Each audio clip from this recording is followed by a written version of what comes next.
Good morning, children. Today I will tell you a story entitled Shepherd Boy and the Giant, told by Raymond Woolsey. David, David! Joel hurried through the fields calling his friend David, who was somewhere taking care of his father's sheep. But there were so many hills and trees Joel could not see him. David, he called again. I am over here, Joel, David answered, and soon Joel found David and the sheep. The sheep had been eating grass all morning. Then David had taken them to a spring to drink water. Now the sheep were all lying down, resting in the shade of the trees. David had a sling in his hand. The sling was made a long piece of leather. David was throwing stone with it. Do you see that yellow leaf on the tree, Joel? David pointed on the spot. Watch the leaf. David put a small stone on his sling. Around and around, he slung it above his head. Suddenly, he let go one end of his sling. Zing! The stone flew out of the sling. It hit the yellow leaf and knocked it off the tree.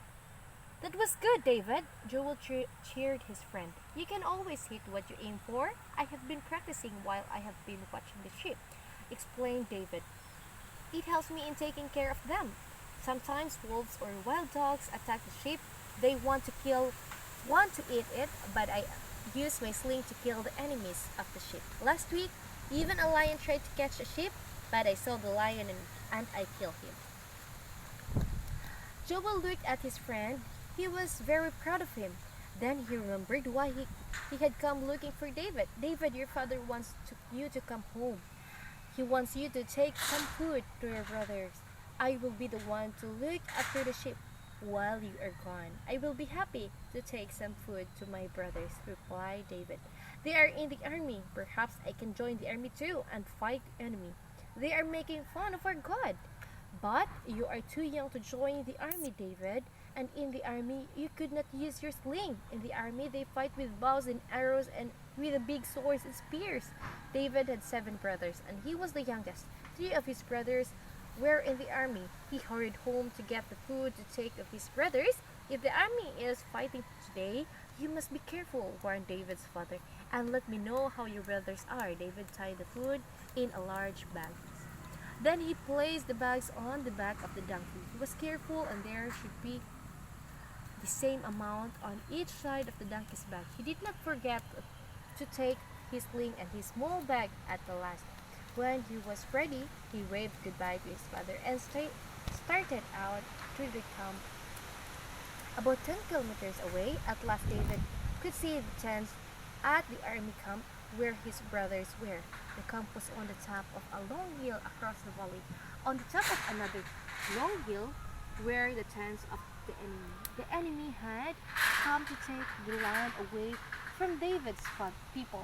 That is why David's brothers were in the army. As David neared the army camp, he heard much noise. A big battle was about to begin. David was able to find his brothers and gave them the food he had brought. Suddenly, a great big giant came out from among the enemy soldiers on the other side of the valley. The giant began to shout towards David's side. The giant was twice as tall as most men. He was the biggest man David had ever seen. He had a great metal helmet or hat on his head. He had metal covering his chest too. In his hand, he held a big spear. Who is that giant? What is he shouting? David asked his brothers. That is giant, they replied. He is bragging that he can kill any of us. He can too, he is so big. And he is making fun of our God. He says our God is weak. He says there is no need for both armies to fight. Added another man. He has offered that if one of us can kill him, then his whole army would be our slave. But if he killed our best man, then we must be their slave. We are all afraid of him. I am not afraid of him, said David. I wish I could have the chance to fight him. He ought not to talk about our God like that. Shh, warned one of David's brothers. You are too young. Why do you not go back home and take care of father's sheep? But someone else had heard David's brave words and hurried off to the king. Soon the king called David to come to his tent. Why do you think you can fight this giant, David? asked the king. "You are still very young and all our big soldiers are afraid of him." "Sir," David replied respectfully to the king, "I have killed lions and bears which tried to take my father's ship, and besides God will help me to kill Goliath." "You are very brave," said the king. "We will see what you can do against Goliath, but first we should put on this helmet and shield. They will help to protect you from the giant. What is the way of our soldiers' dress?" David tried on the armor, but they were too big and too heavy. He was not used to wear a soldier's armor. "I will dress just as I do when I am taking care of the ship," David decided. He picked up his sling and his bag and strong stick and started down the hill towards the giant. David's brothers and the king and all the soldiers were cheering him. David came to a small stream at the bottom of the hill. In the bottom of the stream, where the water flowed over them, he found some small stones round and smooth. He picked up 5 of the smooth stone and put them into his bag. They would fit nicely into his sling. Then he started on towards the giant was waiting. "Hey!" yelled the giant Goliath, and he said, "David, who sent up this little boy to fight me? I am the biggest soldier that ever was. Do you think I am the dog? And you have to come chase me with a stick? Come here, boy, I will make bird food out of you." The giant started running towards David, but David was not afraid. He also started running towards the giant. Then he stopped.